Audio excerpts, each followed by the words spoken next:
उत्तर प्रदेश में जगह जगह बुलडोजर की गरज दिखाई दे रही है। सहारनपुर और मऊ में बाबा का बुलडोजर गरजा है। कई जगहों से सरकारी जमीन को कब्जा मुक्त कराया गया है। शहर बुलडोजर का प्रहार देखने को मिल रहा है। आज सहारनपुर में सरकारी जमीन पर अवैध कब्जे को बुलडोजर के जरिए हटाया गया। बताया जा रहा है कि जमीन अल्पसंख्यक विभाग को छात्रावास बनाने के लिए आवंटित की गई थी, लेकिन अतिक्रमणकारियों के द्वारा इसे कब्जा कर लिया गया था। हमने इसको 1.5 साल पहले अल्पसंख्यक विभाग को छात्रावास बनाने के लिए आवंटन किया था, लेकिन कुछ असामाजिक तत्वों ने इस पर अवैध रूप से 4 द्वारी बना के, जैसे कि आप देख रहे हैं, कब्जा कर लिया था। तो तत्कालीन एसडीएम साहब के निर्देश क्रम में आज इस अवैध कब्जे को हटाया गया है। वहीं मऊ में भी बाबा का बुलडोजर गरजा है। सरकारी जमीन पर बुलडोजर चलाकर अतिक्रमण को हटाया गया। मौके पर एसडीएम, सीओ सिटी सहित भारी पुलिस बल तैनात था। दक्षिण टोला थाना क्षेत्र के बख्तवारगंज गांव में बुलडोजर का प्रहार देखने को मिला। बरेली से महिला साहित्यकार डॉक्टर कविता अरोड़ा को एसिड अटैक और घर जलाने की धमकी दी गई है। जिस मोबाइल से फोन आया है, पुलिस इस फोन नंबर की जांच कर रही है और इस पूरे मामले में एफआईआर भी दर्ज की जा चुकी है। बरेली के महिला साहित्यकार डॉक्टर कविता अरोड़ा को धमकी मिली है। डॉक्टर कविता अरोड़ा के मुताबिक कल रात एक अज्ञात कॉलर ने 4 से 5 बार फोन कॉल करके धमकाते हुए कहा कि तुम मुस्लिमों के साथ काम करना छोड़ दो, वरना तुमको एसिड अटैक कर दिया जाएगा और घर में आग लगा दी जाएगी। धमकी भरे कॉल के बाद साहित्यकार महिला बेहद परेशान है। तो उसमें उसने स्टार्टिंग से ही मुझको थ्रेटनिंग देना शुरू कर दिया कि आप बहुत बड़ी कवित्री हैं, बहुत लिखती हैं, तो लिखना बंद कर दीजिए, और ये जो मुस्लिम लोगों के एकेडमी वगैरह में आप हैं तो ये सब बंद कर दीजिए, वरना हम आपके घर को फूंक देंगे और एसिड अटैक करेंगे। तो हम लोगों ने सिर्फ इतना ही बोला कि हम इस पर पुलिस कंप्लेन कराएंगे। उसके बाद भी वो कुछ और बोलता तो हमने फ़ोन कट कर दिया, और इसके बाद मैंने सीधा एसएसपी साहब और आईजी साहब को कंप्लेन किया और एसएसपी साहब ने उसको रिटन में लेकर एफआईआर लॉन्च। वहीं इस मामले में पुलिस ने जिस नंबर से धमकी मिली थी उसकी जांच शुरू कर दी है कि घर उड़ाने की और जान से मारने की जिनको धमकी मिली है, कॉल डिटेल की हम जांच करवा रहे हैं कि व्यक्ति कौन है और उसका पता किया जा रहा है। अयोध्या में भगवान श्री राम के भव्य मंदिर का निर्माण तेजी से चल रहा है। दिसंबर 2023 तक मंदिर निर्माण का काम पूरा हो जाएगा। मकर संक्रांति 2024 पर भगवान श्री राम लला विराजमान होंगे, जिसको लेकर ट्रस्ट ने तैयारी शुरू कर दी है। कल से 2 दिवसीय बैठक राम मंदिर ट्रस्ट ने बुलाई है। बैठक में मंदिर के गर्भगृह निर्माण की कार्य योजना पर अंतिम मुहर लगाई जाएगी। साथ ही राम जन्मभूमि परिसर में यात्री सुविधा केंद्र बनाए जाने और सुरक्षा को लेकर मंथन किया जाएगा। शहर शहर कुत्ते को लेकर विवाद जारी। यूपी के उन्नाव में दबंगों ने वृद्धा की हत्या कर दी थी। दबंगों पर महिला की हत्या का आरोप है। फिलहाल पुलिस मामले की जांच में जुटी है। यूपी में शहर शहर कुत्तों का आतंक बढ़ता जा रहा है, लेकिन उन्नाव में तो एक मर्डर का कनेक्शन कुत्ते के काटने से जुड़ रहा है। उन्नाव के गंगा घाट कोतवाली क्षेत्र के जुराखन खेड़ा में दबंगों का कुत्ता एक शख्स को काट लिया था, जिसे लेकर दबंगों के साथ विवाद हो गया। लेकिन आज कुत्ते के उस विवाद को लेकर दबंगों पर बुजुर्ग महिला की हत्या का आरोप लगा है। साथ ही विरोध करने पर दबंगों ने घर की दूसरी महिलाओं के साथ मारपीट भी की। मारपीट में कई लोग घायल हुए हैं। मृतक के परिवार वालों ने तहरीर दी है। क्या नाम है हमारा? लाल जी। लाल जी, क्या विवाद हुआ और कैसे विवाद हुआ? जो पहले कुत्ते ने काटा तो उसके लिए एफआईआर दिया गया चौकी में, तो प्रशासन उसका कुत्ता ले गई। उसी के विवाद से लड़ाई बढ़ते बढ़ते फिर कल विसर्जन से मैं आ रहा था तो मेरे चाचा के लड़के को मार रहे थे, तो फिर मैं पीछे से आया तो बचाने के चक्कर में तो मेरी ये कुल्हाड़ी मार दी गई। और रात में मैं लोग थाने में था, 2 बजे मेरे 3 आदमी को जबरदस्ती बैठवा दिया गया पैसा देके।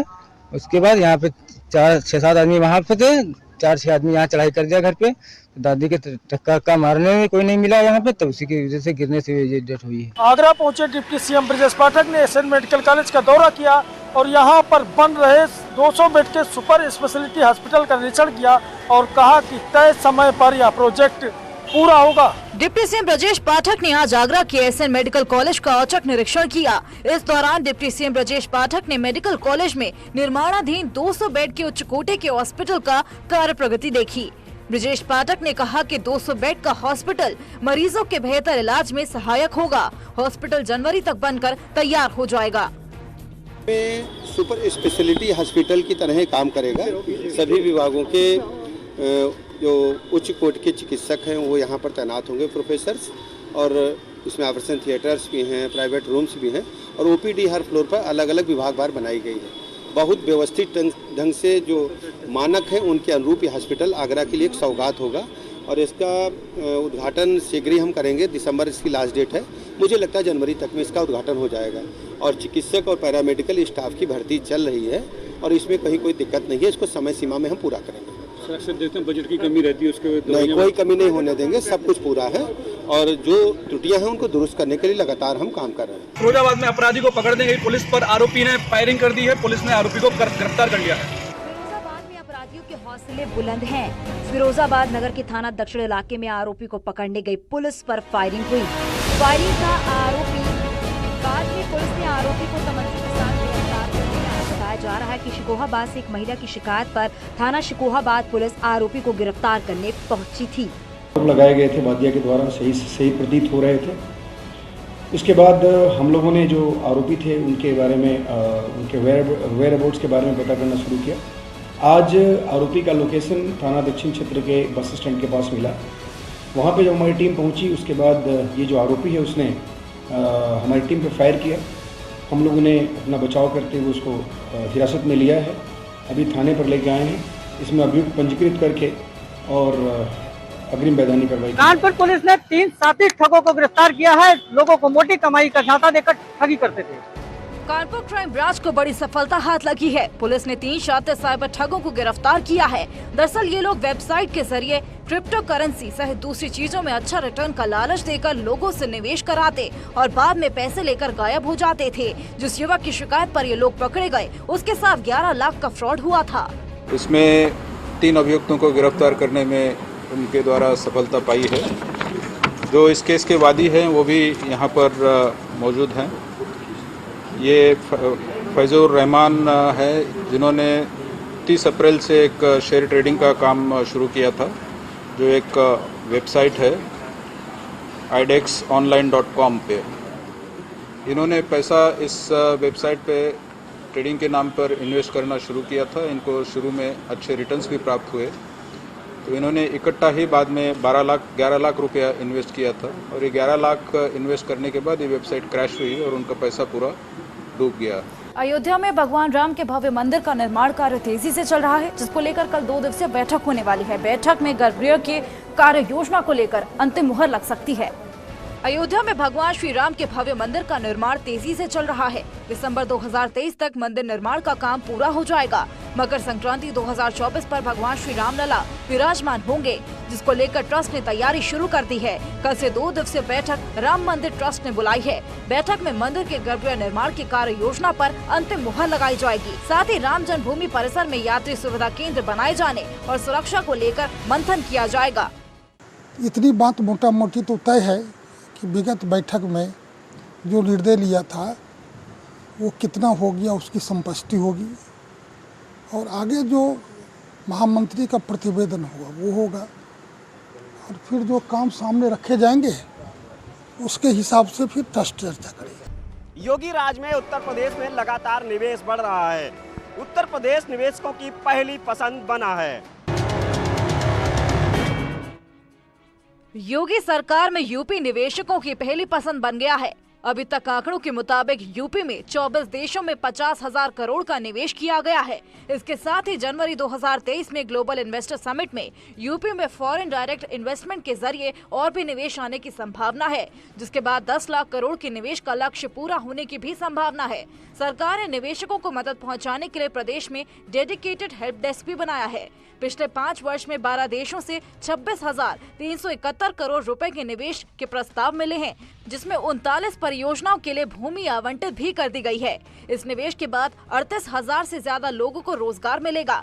निवेश करने वालों में Singapore, America, Japan, UK, Canada, Germany और दक्षिण कोरिया प्रमुख देश शामिल है। उम्मीद ये जताई जा रही है कि 10 लाख करोड़ का निवेश उत्तर प्रदेश में होगा। तो ऐसे में अब मुख्यमंत्री योगी आदित्यनाथ ने जो उत्तर प्रदेश में निवेश का माहौल दिया है, उस माहौल में अब विदेशी इन्वेस्टर भी उत्तर प्रदेश में निवेश कर रहे हैं, और जिससे उत्तर प्रदेश के तमाम बेरोजगार लोगों को रोजगार भी मिलेगा। कैमरामैन गोपी के साथ संकेत मिश्रा, न्यूज़ 18 लखनऊ। लखीमपुर पहुंचे सीएम योगी ने अरविंद गिरी के परिजनों से की मुलाकात। एमएलए अरविंद गिरी का कुछ दिन पहले हुआ था निधन। मुख्यमंत्री योगी आदित्यनाथ लखीमपुर खीरी पहुंचे, जहां उन्होंने दिवंगत विधायक अरविंद गिरी के परिजनों से मुलाकात कर उन्हें सांत्वना दी। गोला गोकर्णनाथ पहुंचकर सीएम योगी ने परिजनों से दुख की घड़ी में साथ रहने का भरोसा दिया। उन्होंने अरविंद गिरी के निधन को अपूर्णीय क्षति बताया। सूबे के मुख्यमंत्री योगी आदित्यनाथ दिवंगत विधायक अरविंद गिरी के परिजनों से मिलने लखीमपुर खीरी के गोला गोकर्णनाथ आए हैं, उनके परिवार से मिले हैं और परिवार से मिलकर उन्होंने सांत्वना दी है। मुख्यमंत्री योगी आदित्यनाथ ने उनके परिवार से मिलकर कहा है कि इस दुख की घड़ी में जो बीजेपी पूरी बीजेपी उनके परिवार के साथ खड़ी है। कहीं ना कहीं ये बीजेपी के लिए एक अपूर्ण क्षति है, जो कभी ना पूरी होने वाली क्षति है। मिलकर परिवार के लोगों से मिले हैं, लगभग 30 मिनट तक योगी आदित्यनाथ जी की उनके परिवार से मुलाकात हुई है। कानपुर जोन में पुलिस का बदमाशों पर ताबड़तोड़ एक्शन जारी है। 150 दिनों में 400 करोड़ की संपत्ति बदमाशों की जब्त की गई। सरकार पार्ट 2 में माफिया के खिलाफ ताबड़तोड़ कार्रवाई हो रही है। कानपुर जोन के 9 जिलों में पुलिस अब तक बदमाशों की 400 करोड़ से ज्यादा की संपत्ति कुर्क कर चुकी है। 150 दिन के अंदर गैंगस्टर एक्ट के तहत ये कार्रवाई की गई। झांसी में 121 करोड़, कानपुर आउटर में 87 करोड़ और फतेहपुर में 20 करोड़ की संपत्तियों को जब्त किया जा चुका है। इसके अलावा 149 करोड़ की संपत्तियों को अतिक्रमण मुक्त कराया गया। इसके पहले भी निरंतर ये कार्रवाई चल रही थी। इस पे जिन लोगों के खिलाफ भी गैंगस्टर एक्ट के अंदर कार्रवाई हुई है, उसी में गैंगस्टर एक्ट के प्रावधान 14(1) के अंतर्गत उनकी संपत्ति जो प्रोसीड्स ऑफ क्राइम है, उसकी जो है जब्तीकरण कराई गई है जिला अधिकारी साहब के आदेश के अनुसार। अपराध और अपराधियों पर अंकुश लगाने के लिए कानपुर जोन की पुलिस ने अभियान चलाया, जिसके चलते 9 जनपदों में ताबड़तोड़ कार्रवाई की गई। यानी अपराधियों के खिलाफ ताबड़तोड़ कार्रवाई जारी है। वहीं अधिकारियों की माने तो ये कार्रवाई भी आगे जारी रहेगी, क्योंकि एक लंबी सूची अभी भी शेष है। वीडियो जर्नलिस्ट आशीष पांडे के साथ अमित गंजू, न्यूज़ 18 कानपुर। अखिल भारतीय अखाड़ा परिषद के अध्यक्ष रहे महंत नरेंद्र गिरी की प्रथम पुण्यतिथि मनाई गई। प्रयागराज के श्रीमठ बाघंबरी गद्दी में उन्हें श्रद्धांजलि अर्पित करने के लिए देश और विदेश से तमाम संत आए और संतों द्वारा श्रद्धालुओं ने नरेंद्र गिरी की समाधि पर मत्था भी टेका, आशीर्वाद प्राप्त किया और 13 अखाड़ों के महंत भी कार्यक्रम में शामिल हुए।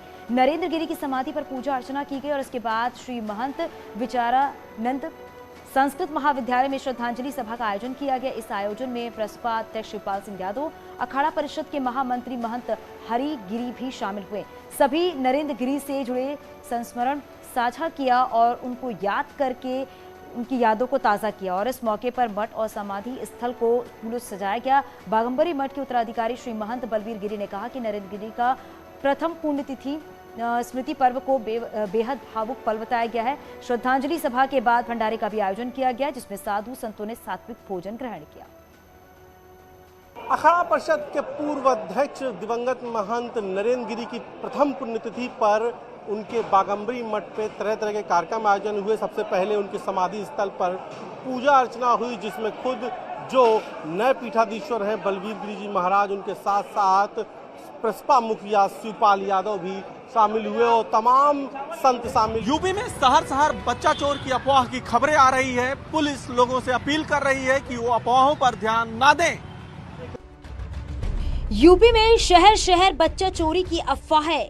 प्रतापगढ़ में बच्चा चोर की अफवाह को लेकर एक युवक की पिटाई कर दी गई।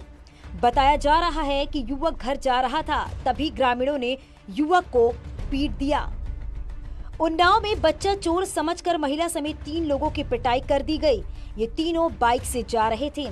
जब रात के अंधेरे में लोगों ने इन्हें रोका तो बच्चा चोर का शोर मच गया, जिसके बाद लोगों ने इन तीनों को पकड़कर पीटना शुरू कर दिया। सूचना पर पुलिस मौके पर पहुंची और लोगों ने बच्चा चोरी के शक में पकड़े गए तीनों आरोपी को पुलिस के हवाले कर दिया, जिन्हें पुलिस थाने ले आई। घटना माखी इलाके के बौना माऊ गाँव की है। सहारनपुर के देवबंद से बच्चा चोरी के शक में मारपीट का वीडियो सामने आया है। यहां उग्र भीड़ ने एक महिला और एक पुरुष की बच्चा चोर समझकर जमकर पिटाई की। पुलिस ने बामुश्किल दोनों को भीड़ के चंगुल से बचाया।